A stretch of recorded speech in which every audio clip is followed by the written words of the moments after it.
SG Consultancy Services. Study MBBS in Russia, Philippines, Uzbekistan.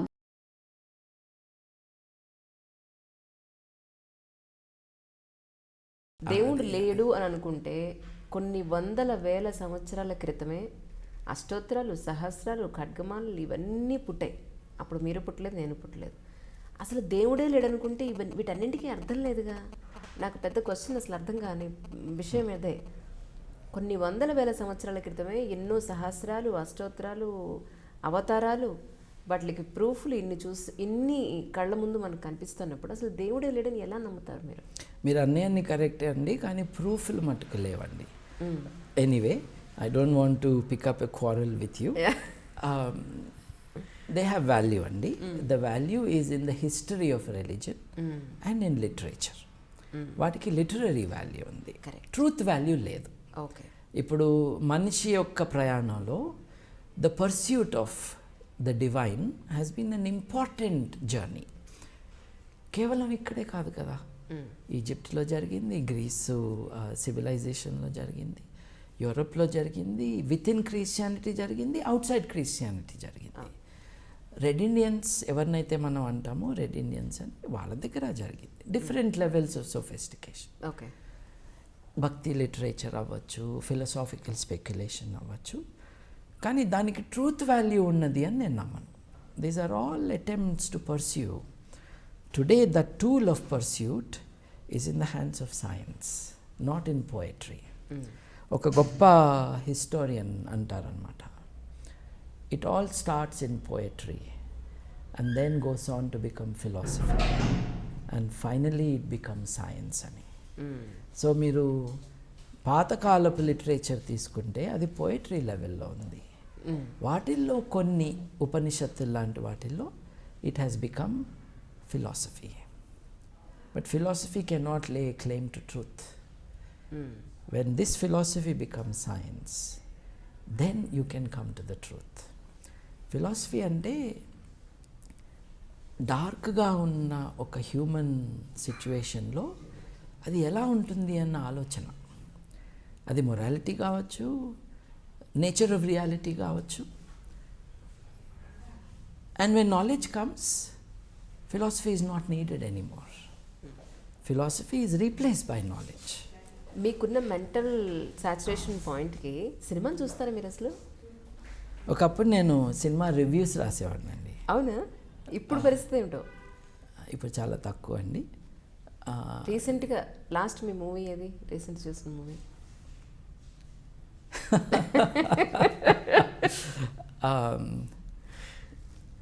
మా బాబును నా వైఫ్ ఇద్దరు చిన్నపిల్లలే, ఇద్దరు కలిసి జాంబీ సినిమాలు చూస్తూ ఉంటారు. అట్లా నేను మా ఇంట్లో సినిమాలు ప్లే అవటం చూశాను, కానీ I never sat down to watch. Okay, నిజానికి దీనికి ఎవరు మీనింగ్ చూడకూడదు, మీరు అన్నారు కాబట్టి చెప్తున్నాను. ఓకే, నేను చూసిన లాస్ట్ 2 ఫిల్మ్స్ తెలుగులో ఓకే, సినిమా హాల్కి వెళ్ళి చూసినవి 2 పవన్ కళ్యాణ్ సినిమాలు. మీరు అని ఫ్యాన్ అని చెప్పుకోవచ్చా? లేదండి, I'm not a fan of any film actor. Okay, I'm not even interested in their personal lives or political ambitions. కానీ చూసినవి అవి. ఓకే, ఒకసారి ఊరెళ్తే అత్తారింటికి దారేది సినిమాకి అందరూ వెళ్తుంటే నేను వెళ్ళాను. ఓకే, అంతకుముందు గబ్బర్ సింగ్ సినిమా నంబర్ 1 అది చూశాను. ఇవే నేను చాలా తక్కువ సినిమాలు చూడటం. నిజానికి సినిమా చూడటం నేను మానేసిన కారణం లైన్లో నుంచుని టికెట్ కొనుక్కోవాలి అన్న కారణంగా నేను వెళ్ళలేదు. ఏదో తప్పు చేసిన వాళ్ళలాగా అక్కడ లైన్లో నుంచుంటే ఒక గూర్ఖా వచ్చి కర్ర పట్టుకుని నువ్వు ఇట్లా నుంచో అట్లా నుంచో అని డైరెక్ట్ చేస్తూ ఉంటే I did not relish that experience. ఇప్పుడంటే మీరు నెట్లోనే బుక్ చేసుకోవచ్చు, కానీ ఇంట్లో నెట్లో బుక్ చేసుకోవక్కర్లా, నెట్లో ఇంట్లోకి తెచ్చుకోవచ్చు సినిమా. That's true. బయటకు వెళ్ళాల్సిన అవసరం లేకుండా ఇంట్లోనే ఉండవచ్చు. కానీ నేను చూడలేదంటాం నిజమే, కానీ అప్పుడప్పుడు ఎక్స్ట్రాక్ట్స్ సినిమాలు చూస్తూ ఉంటాను. ఐఎమ్ టికిల్డ్ బై బ్రహ్మానందం గారి కామెడీ. అవునా? I'm tickled by it. అప్పుడప్పుడు కొన్ని డిస్టేస్ఫుల్గా ఉంటాయి, కానీ overall they make me laugh. Brahmanandam గారి హ్యూమర్ ఐ ఎంజాయ్ అండి, ఆర్ హిజ్ యాక్టింగ్. అంటే స్లాప్ స్టిక్ కానీ బాడీ షేమింగ్ చేయనివి కూడా ఇంటెలిజెంట్ అండ్ ఫన్నీ డైలాగ్స్తో ఉన్నాయి, కొన్ని ఉంటాయండి. That appeals to me. But overall అంటే నాకు సినిమా అది ఇంట్రెస్టే ఉంది. నేను I have been more interested in European cinema, German and French. So నేను ఇండియన్ ఎక్స్ప్రెస్కి కాలేజ్ డేస్లో ఉన్నప్పుడు I use to right reviews. నేను హైదరాబాద్ ఫిల్మ్ క్లబ్ మెంబర్ని. చాలా దూరం వెళ్ళి సారథి స్టూడియోస్లో ప్రతి వారము కొరియన్ ఫిల్మ్స్, ఇరానియన్ ఫిల్మ్స్. మీరు లేనిది ఎక్కడని అడగండి. అంటే cinema as an art form, how to tell a story అండి. What is cinema? It's how to tell a story. అది చక్కగా ఎవరు చెప్తారు అన్నది వెతుక్కుంటూ ఉంటాం. Because story is entertaining, sometimes it is ennobling. మనం కథ విని ఆ హాల్ బయటకు వచ్చేటప్పుడు డిఫరెంట్గా బయటకు వస్తాం. సో ఆ ఎక్స్పీరియన్స్ని వెతుక్కుంటూ సినిమాని కూడా నేను దాని పట్ల అట్రాక్ట్ అయ్యి చూడటం అనేది చేసేవాడిని. తర్వాత ఒక Indian Express editor was my student, French student. అదేంటి నువ్వు రాయచ్చుగా మాకు రివ్యూస్ అని అన్నాడు. సరేలే రాస్తానని ఐ డిడ్. నీకు జర్మన్ వచ్చు కదా, జర్మన్ సినిమాలు ఎందుకు రివ్యూ చేయవు అని అన్నాడు.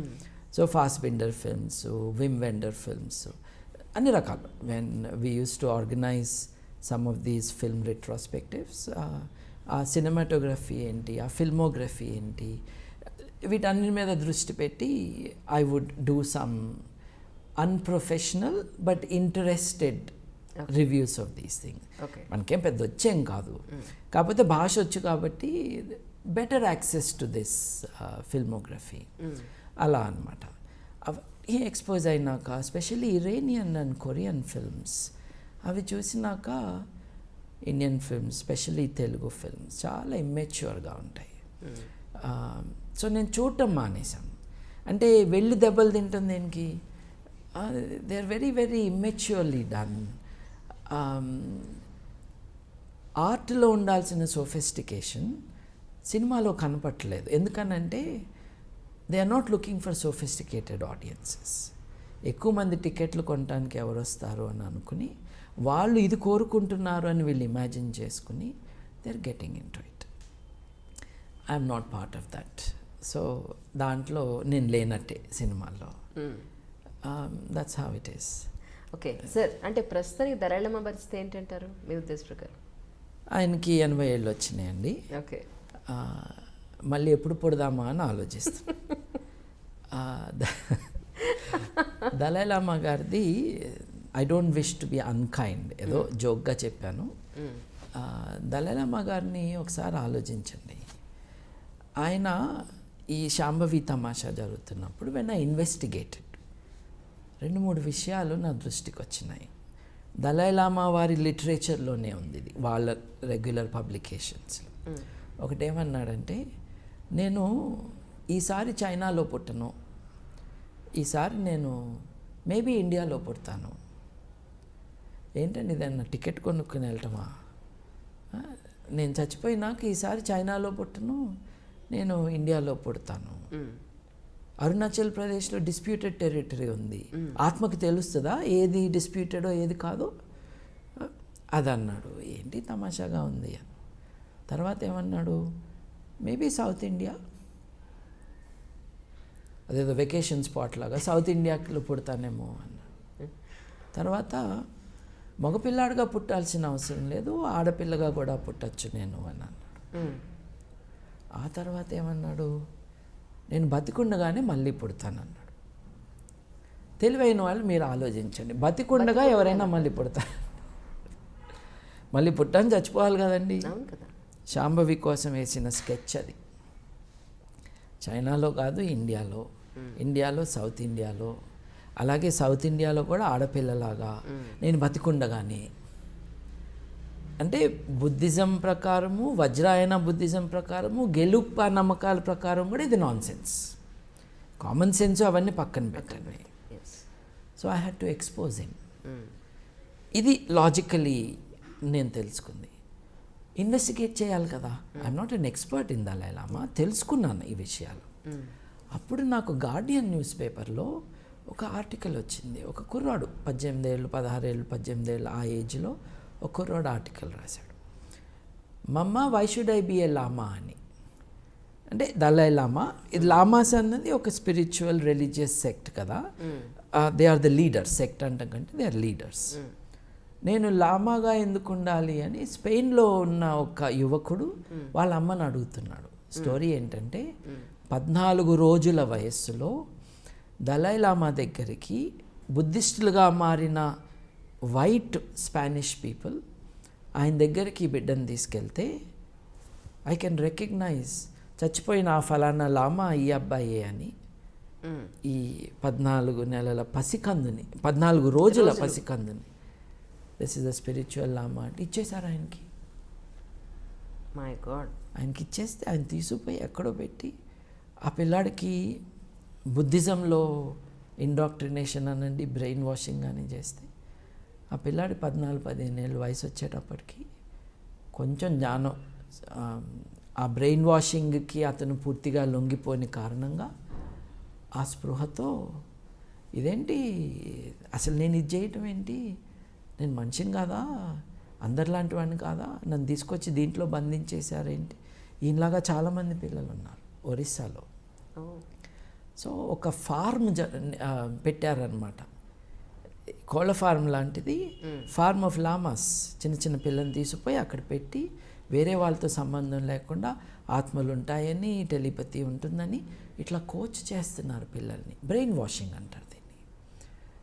ఈ పిల్లాడు దాని నుంచి బయటకు వచ్చి నాకు ఆడపిల్లలు అంటే ఇష్టము, నాకు ఫుట్బాల్ అంటే ఇష్టము, డిస్కో డాన్స్ అంటే ఇష్టము, why should I be a lama mama అని తన తల్లికి లెటర్ రాశాడు. It is a victim who has realized his rights and his desires. He realized his personality. So Shambhavi మొదటి కేసు కాదని నాకు అప్పుడు అర్థమైంది.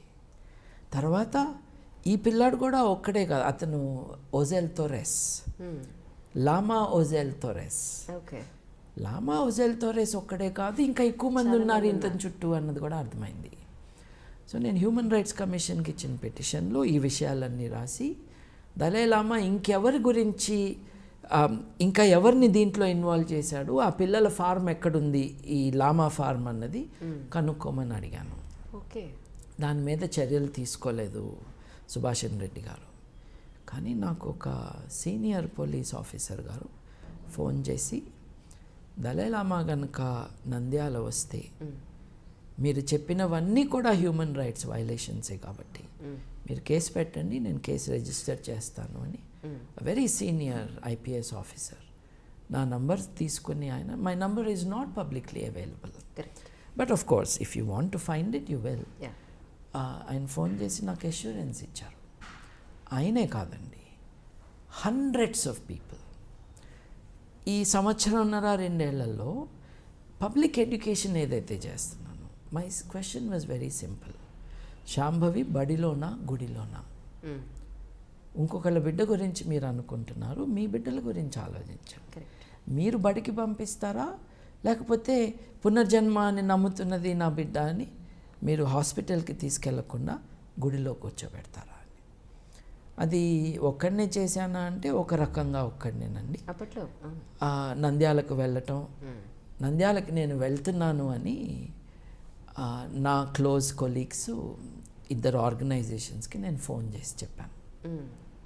ఎందుకు చెప్పాల్సి వచ్చింది అని అంటే, నేను చాలాసార్లు నా మిత్రులతో ఇది మనం టేకప్ చేయాలండి, ఒక చిన్న పాపని ఇట్లా చేయటం మనం వి కాంట్ యాక్సెప్ట్ అంటే అవునవును అన్నారు. కానీ అందరూ ఎవరి ఉద్యోగంలో వాళ్ళు, నేను నాకులాగానే వ్యాపారంలో లైవ్లీహుడ్ వాళ్ళు చూసుకుంటారు కదా. అవును, నేను కూడా డబ్బులు సంపాదించాలి, కుటుంబాన్ని పోషించుకోవాలి, నా వ్యాపారం నేను చూసుకోవాలి కదా. But I thought that was fundamentally important, it's vital. అన్ని కేసులు ఇంత వైటల్ కాదు. ఇక్కడ ఒక నోబెల్ లారెట్ ఉన్నాడు, ఇక్కడ చైనా ఇండియా రిలేషన్స్ ఉన్నాయి, ఇక్కడ టిబెట్ మ్యాటర్ వచ్చింది, ఇక్కడ పునర్జన్మ ఉంది, ఆత్మలు ఉన్నాయి, డిసెప్షన్ ఉంది, ల్యాండ్ మాఫియా ఉంది, చాలా పెద్దవాళ్ళు కలిసి పాపని ఎక్స్ప్లాయిట్ చేస్తున్నారు, అన్ని టీవీలు దీంట్లో కుమ్మక్కై ఉన్నాయి. So this combination of things I said దీన్ని మనం ఛేదించాలి. That was the intention. So నా మిత్రులిద్దరికీ నేను ఫోన్ చేసి చెప్పాను, మీరు ఎవరు రావట్లేదు, రేపు నేను ఒక్కడిని వెళ్తున్నాను, మా డ్రైవర్ని తీసుకుని ఐఎమ్ గోయింగ్.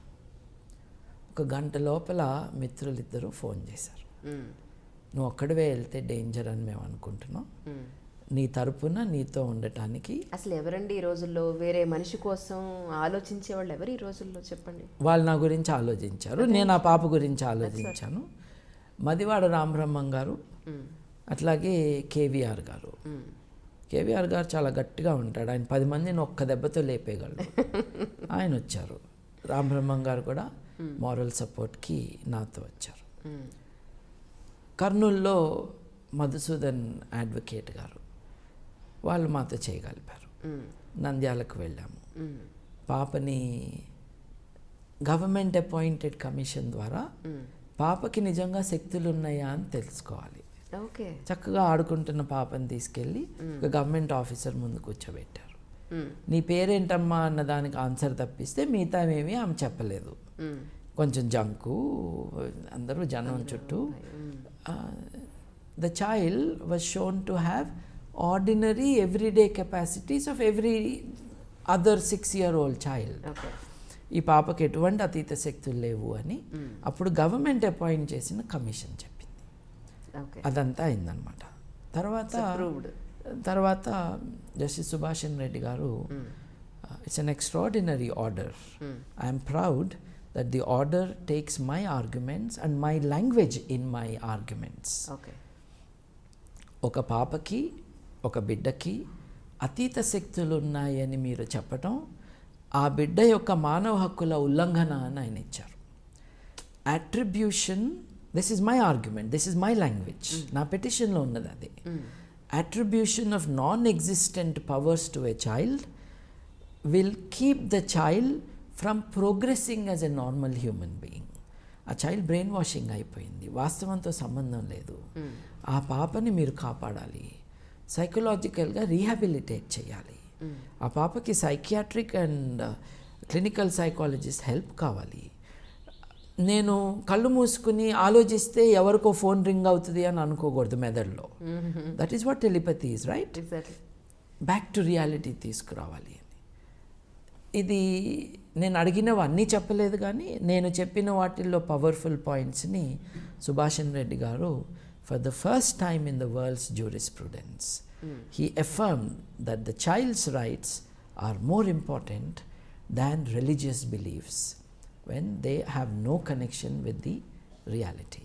గవర్నమెంట్ కమిషన్ వేసింది కదా, గవర్నమెంట్ కమిషన్ తేల్చింది కదా. నేను హైకోర్టుకి కూడా వెళ్దాము అని అన్నాను. హైకోర్టుకి వెళ్తానంటే భయం వేసి శాంభవి పక్కనున్న ఆవిడే నేనే ఆమె తల్లిని అని చెప్పి దొంగలు దొరికేశారు. ఇట్లా దొంగలను పట్టుకున్నాం. తర్వాత మేము బ్రాహ్మణుల పిల్ల కాబట్టి అందరితో కలిసి తిరగటానికి వీల్లేదు మా పాప అని అన్నారు. దాన్ని కూడా ఆన్సర్ చేయాలి. అంటే నేను ఎవరిని ముట్టుకోను అంటే అర్థం నువ్వు నన్ను ముట్టుకోవద్దు అని అర్థం. అంటే అది అస్పృశ్యత. కులం ఇలా కూడా వచ్చింది, దానికి ఆన్సర్ ఇవ్వాలి. సౌమ్యాచారి అనే అతను biological father and husband of the second wife this lady. అప్పుడు ప్రోబ్ చేశాము. చేసే తల్లి కమకులంలో పుట్టింది, తండ్రి బ్రాహ్మణుడు. నేను అరెస్ట్ చేయిస్తాను అన్నాను. అస్పృశ్యత కారణంగా నీ పైన ఇవ్వాలనే వారెంట్ తెప్పిస్తాను అన్నాను. వాడు ఉడాయించి వెళ్ళిపోయాడు. రాత్రి టీవీ స్టూడియో నుంచే వెళ్ళిపోయాడు వాడు. బనారస్ పారిపోయాడు వాడు. అక్కడితో ఇష్యూలా సమసిపోయింది. Yes, that is how Shambhavi was saved. మధ్యలో ఓ సంవత్సరం అయినాకో ఎప్పుడో తమాషా ట్రై చేశారు. ఓ పిల్లకాకి వచ్చి టీవీ స్టూడియోలో కూర్చున్నాడు ఈ డిస్కషన్లో. ఎక్కువ మాట్లాడితే నిన్ను బొక్కలో వేస్తా అని చెప్పేవాడికి. మాట్లాడలా డిస్కషన్లో. కలెక్టర్నే ప్రాసిక్యూట్ చేయాలి అన్న ఆర్డర్స్ నేను తీసుకొచ్చాను. నువ్వు బచ్చాగాడివి, నువ్వు మళ్ళీ ఆ పాప లైఫ్తో ఆడుకుని శాంభవి గారు మౌనవ్రతంలో ఉన్నారు అని చెప్తున్నారండి. 7.5-8 ఏళ్ల పాప అంటే మౌనవ్రతం అంట. పిల్లల్ని మాట్లాడొద్దు అని కూడా కట్టడి చేస్తావా నువ్వు? కుక్కట్పల్లిలో తమాషా చేస్తున్నావా? హ్యూమన్ రైట్స్ కమిషన్ నుంచి ఆర్డర్స్ తీసుకొచ్చి కలెక్టర్ గారికి ఎటువంటి ఆర్డర్ వచ్చిందో ఆ బేసిస్ మీద నీ మీద పోలీస్ కంప్లైంట్ ఇస్తారు. ఆర్డర్ వచ్చిన తర్వాత కూడా మళ్ళీ ఎస్, తమాషా ట్రై చేశారు. ఒక టీవీ ఛానల్ ట్రై చేసింది దానికి. అంతెందుకండి, ఈ రెవల్యూషనరీ ఆర్డర్ నేను కోర్టు నుంచి, it has the powers of a civil court, human rights commission అన్నది.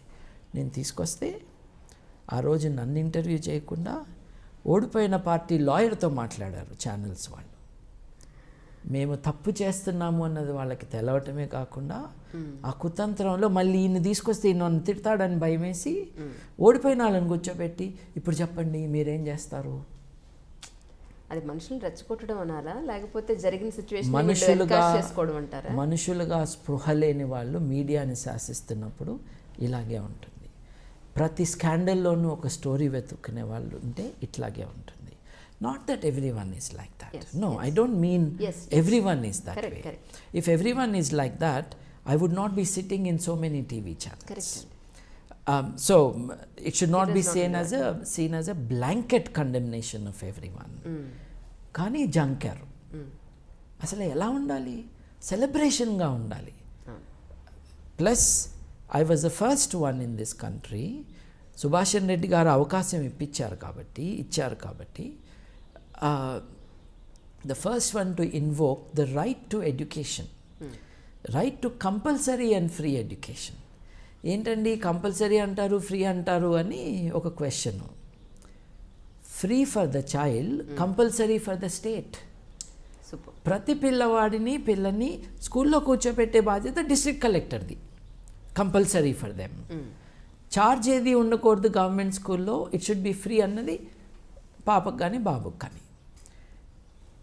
దీన్ని ఇన్వోక్ చేసి చట్ట ప్రకారం తీసుకురావటం. But the greatest thing is this, ఇంతమంది నన్ను అపోజ్ చేశారు కదా, చివరికి almost everybody was with me. Everybody. Dalai Lama గారికి అన్నీ తెలియకుండా హైదరాబాద్లో దిగారు విమానం. నెక్స్ట్ ఇక్కడి నుంచి హెలికాప్టర్లో నంద్యాల వెళ్ళాలి. అక్కడ ఐపీఎస్ ఆఫీసర్ గారితో నా అగ్రిమెంట్ అయిపోయింది, ఆయన నంద్యాలలో దిగుతాడు, కేసు ఫైల్ అవుతుంది అని. ఇది నేను ఇంతకుముందు ఎవరికి రివీల్ చేయలేదు. ఆయన నంద్యాల వెళ్ళలేదు. ఆయన 7-స్టార్ హోటల్లో దిగాడు, అక్కడే గ్రాండ్ కాకతీయలో. సర్వసంగ పరిత్యాగం, కేవలం కాషాయ దుస్తులు, కానీ 7-స్టార్ అనుకుంటా ఆ హోటల్లో ఉన్నారు. ఆయన ఒక ప్రవచనం చేయాలి, క్యాన్సిల్ చేసుకున్నాడు. ఒక గుడికి వెళ్ళి ప్రార్థన చేయాలి, క్యాన్సిల్ చేసుకున్నాడు. ఆయన తన రూమ్లోనే మునగ తీసుకుని కూర్చుని ఎవరితోనూ మాట్లాడకుండా కేవలం రోసయ్య గారిని కలిసి, ఈయన కాళ్ళ మీద, ఆయన అందరి కాళ్ళ మీద పడుతూ ఉంటారు, ఈయన కాళ్ళ మీద పడ్డారు. ఈయనేమో మీరు వెళ్ళొద్దండి ఎక్కడికి అని చెప్తే ఇక్కడి నుంచి కర్ణాటక హెలికాప్టర్లో వెళ్ళిపోయాడు ఆయన. This I think is a great victory for human rights. Nobel peace prize ఉన్న ఆయన మానవ హక్కులకు వ్యతిరేకంగా చేస్తూ ఉంటే, ఈ దేశంలో మోస్ట్ రివియర్డ్ స్పిరిచువల్ అథారిటీ అంటే ఆయన పర్సనల్గా అటాక్ చేయకుండా పబ్లిక్ ఎడ్యుకేషన్తో ఒక ప్రెషర్ క్రియేట్ చేసి మీడియా వాళ్ళను కూడా వారు చేస్తున్న ఎర్రర్స్ ఏంటో politely but also very firmly and strictly చూపించి అందరినీ మానవ హక్కులకు అలైన్ చేయగలగటం ఇన్ ఏ క్యాంపెయిన్ వితౌట్. ఆ రోజు కర్నూలుకి, ఇది నంద్యాలకు కర్నూలుకి వెళ్ళిన పెట్రోల్ ఖర్చులు తప్పించి ఏమీ కాలేదు. హ్యూమన్ రైట్స్ కమిషన్కి 2-3 సార్లు వెళ్ళాము, మా డ్రైవరు నేను వెళ్ళాము, అంతకు మించి ఏమి ఖర్చు కాలేదు. Because human rights have a moral compulsion. The compulsion of human rights is we should all defend them. మన హక్కులు ఎట్లా సాధించిన విజయం అని చెప్పాలి, ఒక విధంగా చెప్పాలంటే ఆ పాప కోసం చేసిన ప్రయత్నాల యొక్క విజయం. నేను ఒక్కడనే కాదండి, దేర్ ఆర్ అదర్స్. సార్, అలాగే మిమ్మల్ని ఇంకోటి అడగాలి. ఇప్పుడు బ్రహ్మం గారు ఎక్కడ పుట్టారు, ఆయన కాలజ్ఞానం ఏమేమి రాశారు, ఒక 20 ఏళ్ల తర్వాత లేదా ఒక 100 ఏళ్ల తర్వాత ఏం జరుగుతుంది అనేది ఆయన బ్రహ్మంగారి కాలజ్ఞానంలో రాశారు. ఆ పుస్తకం నేను చూడలేదు, మీరు నేను చూసారని అడగండి, నేను నిజంగా చూడలేదు. సినిమాలో కానివ్వండి, బయట వాళ్ళు చెప్పే విషయాల్లో కానివ్వండి, మీరు దాన్ని కూడా అబ్జెక్ట్ చేశారు. బ్రహ్మంగారు కాలజ్ఞానం అనేది కాదు, ఆయన ఇక్కడ లేదు అని. ఏ విధంగా మీరు చెప్పగలిగారు? అక్కడ యాక్చువల్లీ ఆయన పుట్టిన ఊరు ఉంది, ఆయన రాసిన పుస్తకం కూడా ఉంది కదా, కాదంటారా? అంటే I have to relate a few answers. మీరు ఇంతకు ముందు కూడా గ్రహణాల గురించి ముందే చెప్పగలరు కదా అని అన్నారు. We will address all of them. Yes please.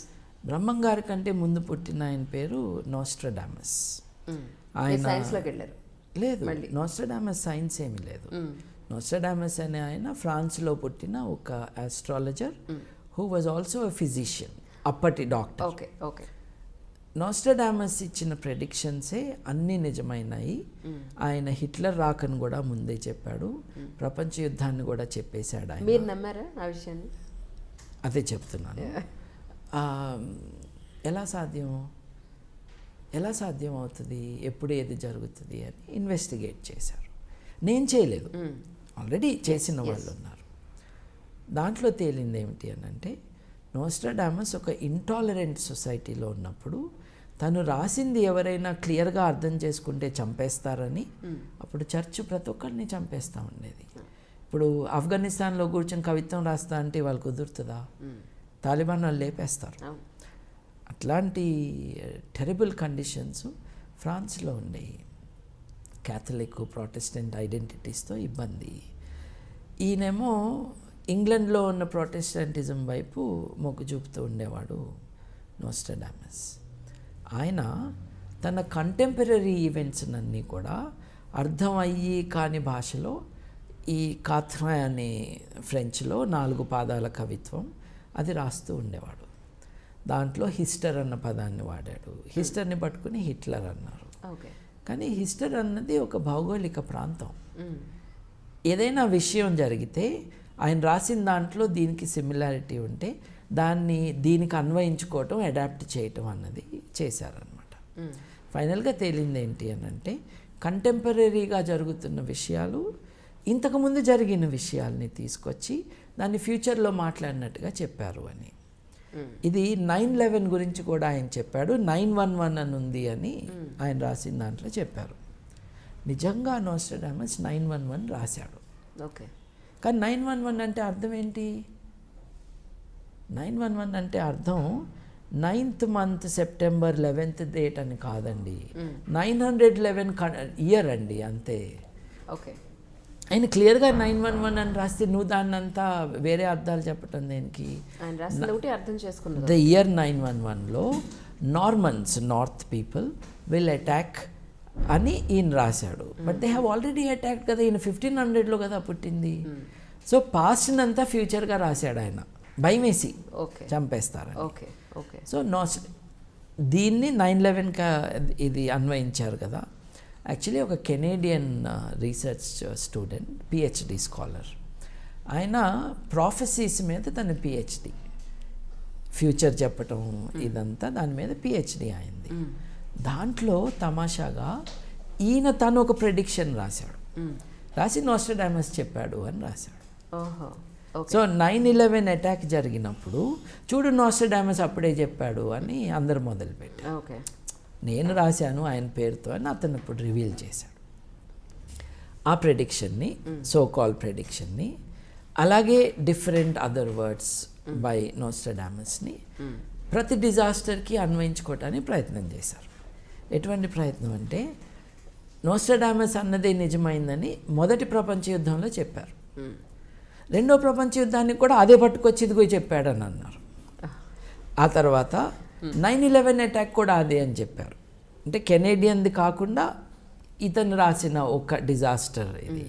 ఆకాశం నుండి ఒక జాయింట్ బర్డ్ విల్ కమ్ అని ఏదో ఒకటి ఉందన్నమాట. అంటే విమానాలు జాయింట్ బర్డ్ కాబట్టి అవి వచ్చేసి అటాక్ చేసినాయి అని దాన్ని అన్వయించారు. ఆయన 3 చెప్పాడా, 1 చెప్పాడా, అసలు దీని గురించి చెప్పనే లేదా? ఇటువంటి ప్రశ్నలు లేవు. సో ఇవన్నీ మానవ కల్పితాలే, మన అన్వయించుకోవటం.